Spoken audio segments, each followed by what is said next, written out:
I still remember the smell of cinnamon and pine from that morning. The scent had soaked into the air from the candle Katie lit in the kitchen, her little holiday ritual once Thanksgiving passed. She always did that, filled the house with warm smells that reminded me of a childhood I never had. It was a simple thing, but it made our house feel like a home. It was Saturday, the kind where the sky outside looks like it can't make up its mind. Sun for a minute, gray clouds the next. I was sitting at the dining table, coffee in hand, scrolling through my work emails even though I swore to Katie I wouldn't. She was humming in the kitchen, making pancakes, her hair pulled back in that messy way I always found charming. It was just another ordinary morning in our 11-year marriage. "Could you hand me the eggs?" she asked, not turning around. I stood, walked over to the fridge, pulled the carton out, and set it beside her. She smiled, that quick flash of teeth that used to knock the wind out of me back in college.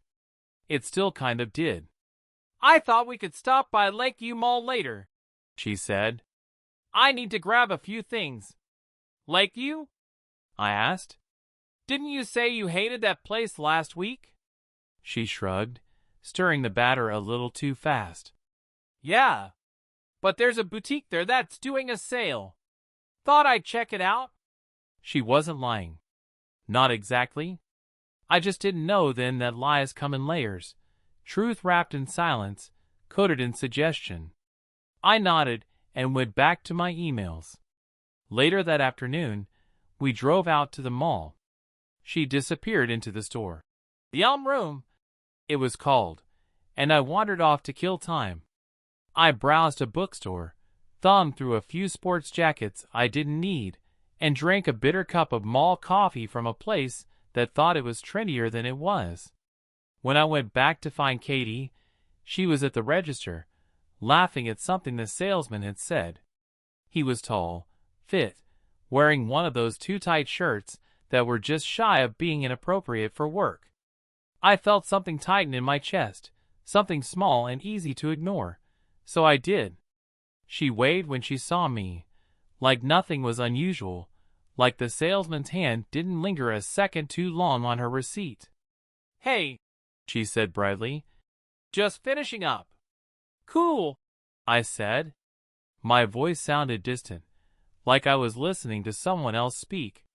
We drove home in silence, both of us lost in our thoughts. She hummed softly again, tapping her fingers against the window like she always did. I told myself it was nothing. Just a man doing his job. Just my imagination. But that night, when I took the receipt out of her shopping bag to enter it into our budget tracker, I'm that kind of guy, the practical sort, I noticed something strange. The receipt was folded twice, neatly, like it had been handed over with care.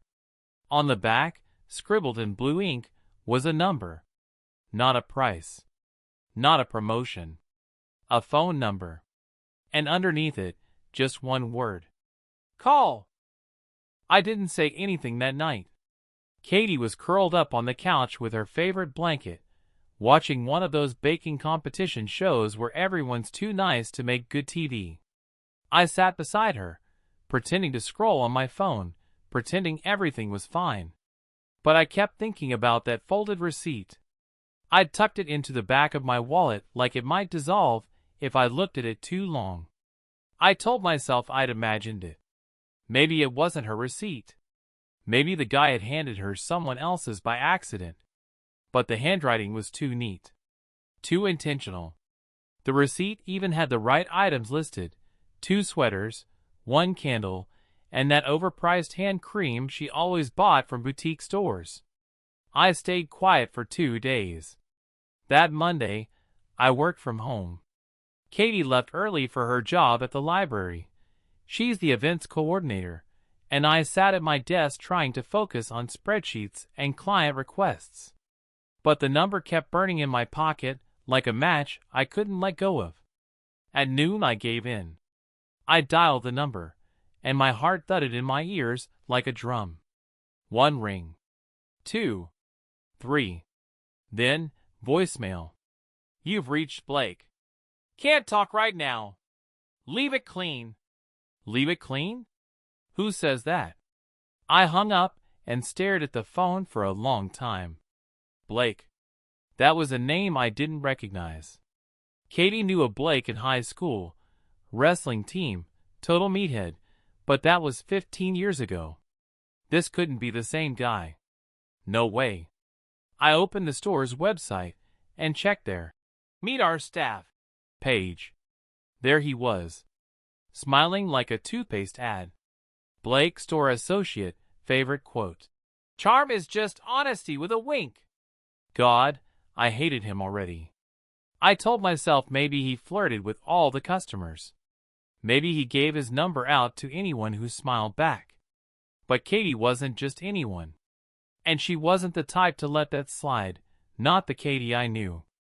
Not the Katie who used to glare at catcallers and roll her eyes at rom-coms. I waited until Wednesday. I had to know. I called again. This time he answered. Blake here, he said, casual and smooth, like he was picking up a call from a buddy. I didn't speak right away. Hello? He repeated. Yeah. Hey, I said finally. This is Mark. My wife got your number on a receipt from the room. She's Katie. Katie Nolan. There was a pause. Not long, but just enough to confirm something I didn't want confirmed. Oh, he said. Right. Right. My throat tightened. Why did you give her your number?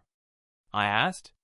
He let out a slow breath, the kind people make when they're deciding whether to lie.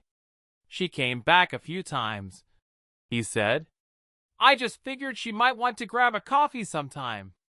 She's married, I said, sharper than I meant to. I know, he replied. Another pause. Then he said it, casual, cruel, like it didn't matter at all. She didn't act like it. I hung up. That night, I sat in the garage for nearly an hour, engine off, phone in my lap, trying to breathe.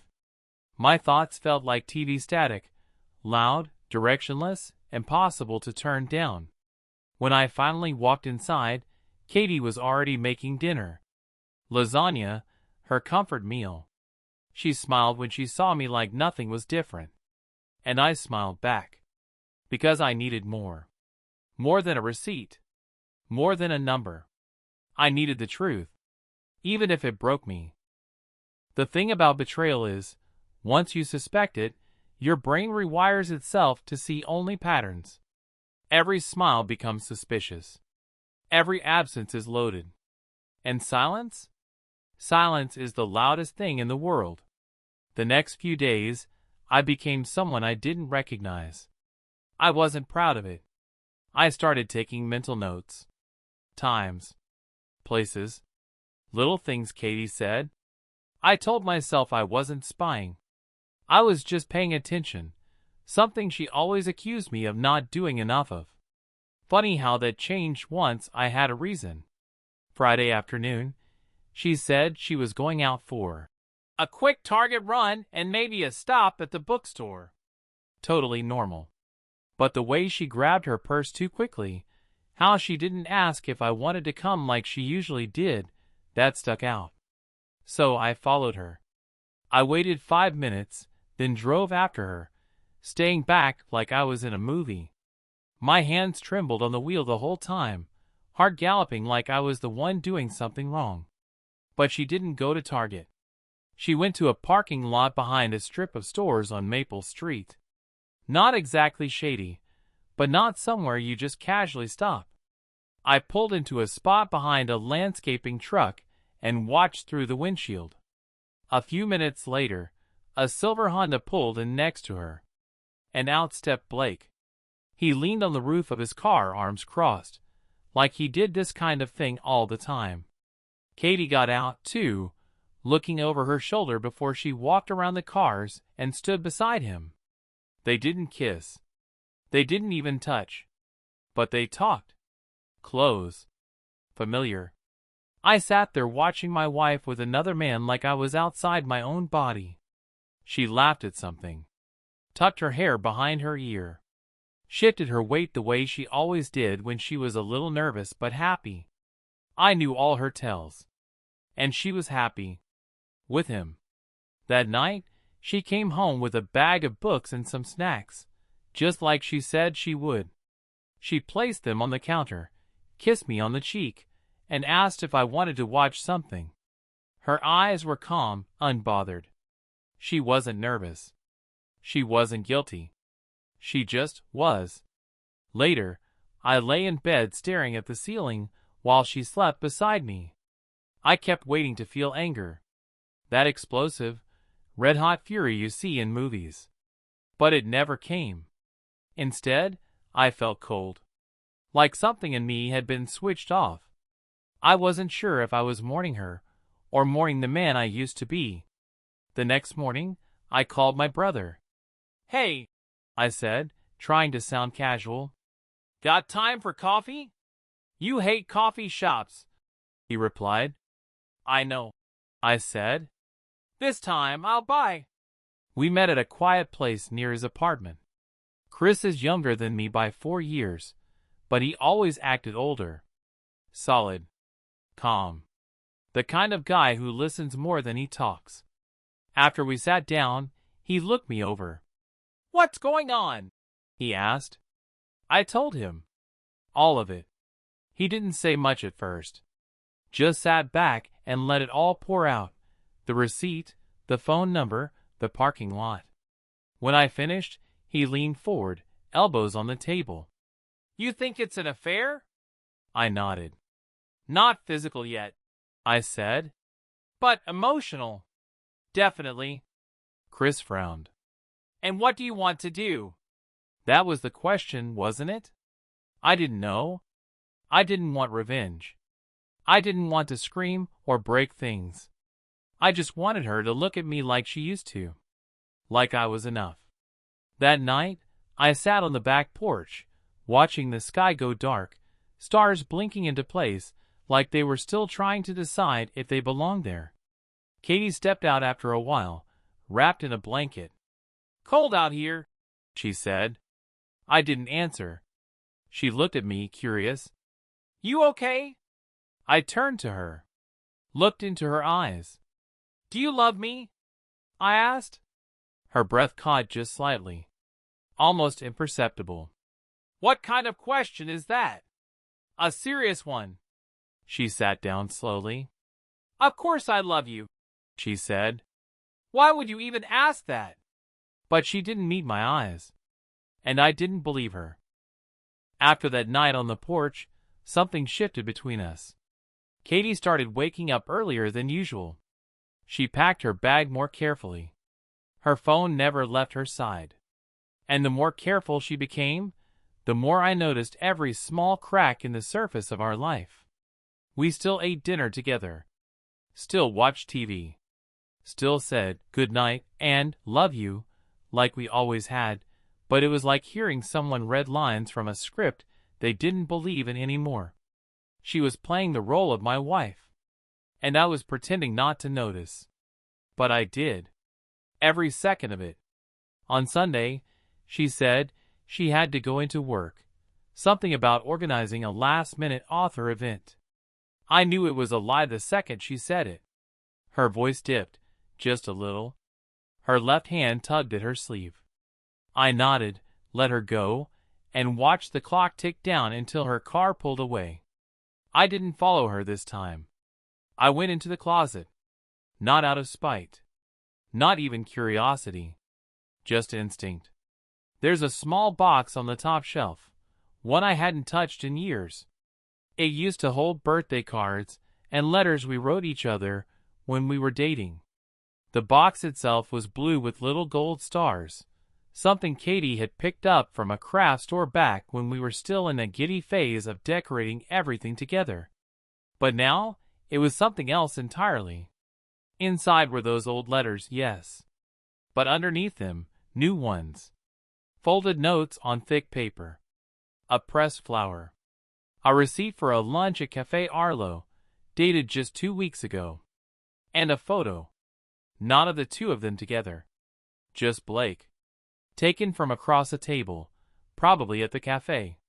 He was mid-laugh, head slightly tilted, fingers holding a coffee cup. Katie's shadow was faintly visible on the table, just enough to confirm she was the one who took it. She had hidden their moments inside the shell of ours. I didn't cry. I thought I might. But instead, I felt a strange stillness come over me. Like the air in the room had frozen. Like if I moved too quickly, I'd shatter something. I replaced everything exactly as I found it. Later that night, she came home humming again, like she always did when she was relaxed. She kissed me on the cheek, just like every other night. I wondered if she knew I could feel the difference now, that her affection had weight before, and now it was light as mist. We sat down to dinner. Stir fry. Her favorite. Halfway through eating, I asked her a question, trying to sound innocent. "Did the author event go well?" She blinked. Just a flicker. "Oh, yeah. It was fine. Small crowd, but enthusiastic." I nodded. "Who was the author?" Another flicker. "Just a local poet. Not anyone you'd know." She took a bite too fast, trying to end the conversation. But I just watched her. Quietly. Letting the lie settle between us like a fog that wouldn't lift. The next morning, I wrote a letter. Not for her. Not for Blake. For myself. I needed to understand what I was feeling. What I was supposed to do with all the broken pieces of a life I'd built with someone who was slowly walking away from me. The letter started like this. "Dear Mark, this is not the end, but it might be the beginning of something you never expected." I didn't know what the rest would say, but it felt like a beginning. And maybe that was enough. The days started to blur after that. I was living in a house with someone I loved and didn't recognize. A ghost with my wife's voice. She smiled, laughed, touched my hand when we passed each other in the hallway. All the right gestures, all the old words. But something was missing. There was a space between us that used to be filled with something warm and familiar. Now, it was just air. Careful, pressurized air. One night, I stood at the edge of our bedroom while she brushed her teeth. I watched her in the mirror, her reflection more honest than she was. Her eyes weren't tired, just distant, focused on something that didn't involve me. When she turned and caught me staring, she smiled like I'd surprised her. "You okay?" she asked, voice muffled by toothpaste. "I think we need to talk," I said. That phrase. So simple. So common. And yet, it's always the start of something crumbling. She froze for a second before rinsing her mouth and drying her hands. "Okay," she said slowly. "About what?" My heart thudded like I'd just sprinted a mile. "About us." She sat down on the bed, her hands folded neatly in her lap. Too neatly. "I feel like something's wrong," I began. "And I don't know how to fix it unless we're honest with each other." There it was. The opening. The invitation. I waited. Katie looked down at her hands, then at me. "You've been distant lately," she said, turning it on me like I'd turned off first. "Because I know something's going on," I said, trying not to raise my voice. "With you. With Blake." She didn't flinch. She didn't gasp or deny it or cry. She just closed her eyes. And said nothing. "I saw you with him," I continued, quieter now. "At the parking lot. And I found the box. I didn't want to go looking, but I did. I needed to know." Still, she said nothing. Seconds passed. Or maybe whole minutes. It felt like time was folding in on itself. Then she opened her eyes, and what she said wasn't an apology. It wasn't even an admission. It was worse. "I didn't plan for this," she whispered. "It just happened." My throat tightened. "Is it love?" She shook her head quickly. "No. I don't know. Maybe. It's not like that. It's not what you think.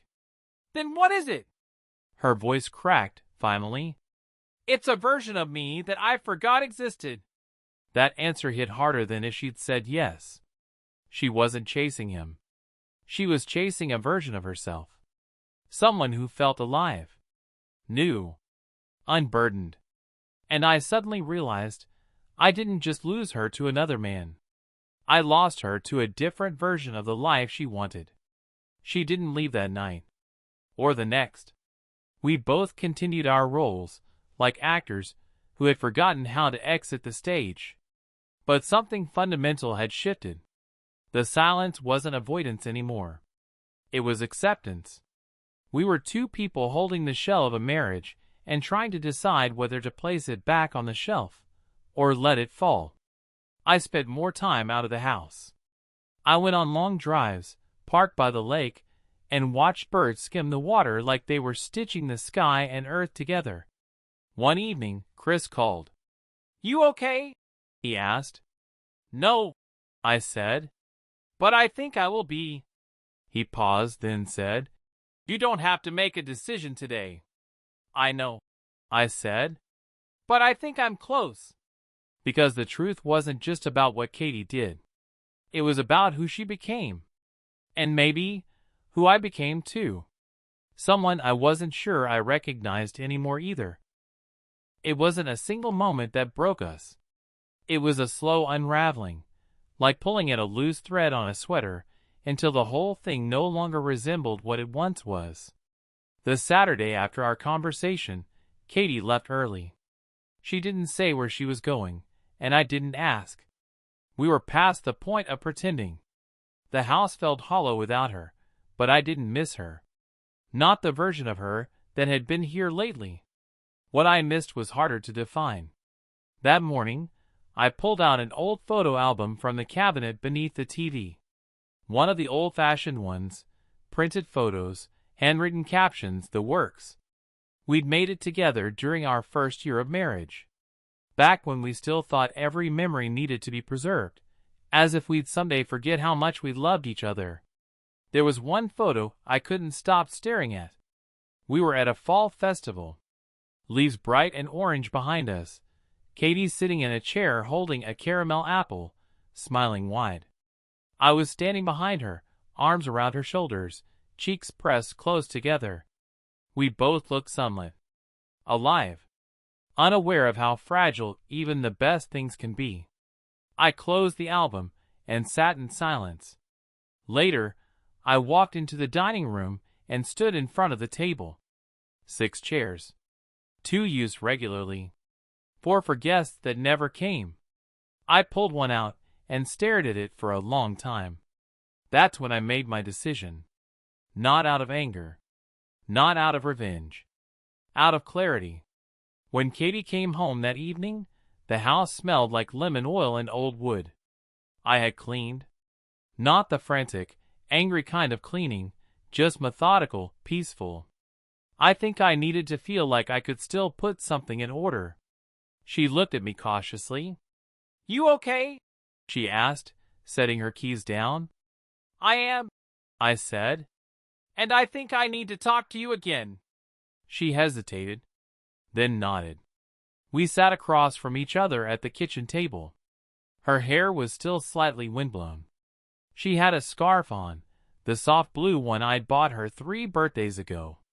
I cleared my throat. "I think we both know this isn't working anymore." Her lips parted slightly, but she didn't speak. "I've been holding on to the version of you I met in college," I continued. "The one who used to laugh at my dumb jokes and steal fries off my plate and cry during animated movies. And I think you've been holding on to a version of yourself that felt free and light. Someone you didn't have to be around me." Katie looked down. Her hands gripped the edges of the table. "I'm not angry anymore," I said softly. "But I also can't be the only one trying to bring something back that maybe isn't even there anymore." Her voice, when it finally came, was a whisper. "I never wanted to hurt you." "I know," I said. "And that's what makes it harder." She reached out, fingers trembling, and placed her hand over mine. Not with romance. With grief. "I loved you," she said. "I loved you too." Silence. Then I added, "I think we both need to figure out who we are, separately, before we do more damage trying to be who we were." Katie nodded, slowly, tears gathering in her eyes. "Do you want me to leave?" "Not tonight," I said. "But soon." She didn't argue. There was nothing left to fight for. Not in the old way. Only space. Only stillness. Only the slow beginning of something neither of us fully understood yet. That night, the dining room felt too quiet.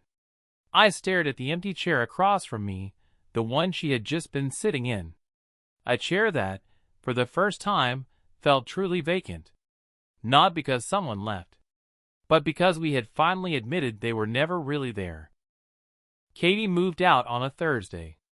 She packed quietly, folding clothes with care, placing them into boxes labeled by room. We didn't argue. We didn't cry. We just existed in parallel lanes, crossing paths only to pass tape or ask about chargers. When she closed the door behind her for the last time, the sound echoed in the house like a dropped book. Not loud, just final. And then there was silence. Real silence. Not the heavy, charged kind from before, but a kind of silence that held space for something else. Something unknown. The first night alone, I didn't sleep much. I walked through the house like a museum of a life that had already ended. The framed photos on the mantel. Her tea mug still drying by the sink. The throw blanket she'd left draped over the back of the couch. All of it proof that we had lived here together. That we had loved here. And yet, it was over. The next morning, I took down the photo of us from the fall festival. The one with the caramel apple and the orange leaves. I didn't throw it away. I just put it in a drawer. Not because it was painful, but because it had become a memory. One that didn't need to be displayed anymore. I started going on walks. I fixed the squeaky stair she always complained about. I planted herbs in the backyard. I called Chris more often. I found small ways to reclaim the spaces that used to feel like ours. It wasn't easy. Grief isn't loud like movies make it seem. It's quieter. It's in the way you pause before pouring 2 cups of coffee. Or how you still glance toward the door around 6 p.m. But slowly, the stillness stopped feeling like loss. And started feeling like peace. 3 months later, I was standing in line at a coffee shop I rarely visited. The kind of place where everything had weird names and chalkboard menus. I wasn't really there for the coffee. I just needed to be somewhere different. The woman behind me dropped her phone, and I instinctively bid to pick it up at the same time she did. We laughed as our hands bumped. "Thanks," she said. "No problem," I replied. She looked familiar in a way that wasn't about memory. More like recognition. Like we were 2 people who had learned how to lose things and still wake up the next morning. Her name was Rachel. We talked for 10 minutes in line. And then another 15 outside the shop. No numbers exchanged. No promises. Just a good conversation. But for the first time in a long time, I didn't feel like someone halfway through a goodbye. I felt present. Alive. Sometimes people think a story about a marriage ending must be about failure. But I don't believe that anymore.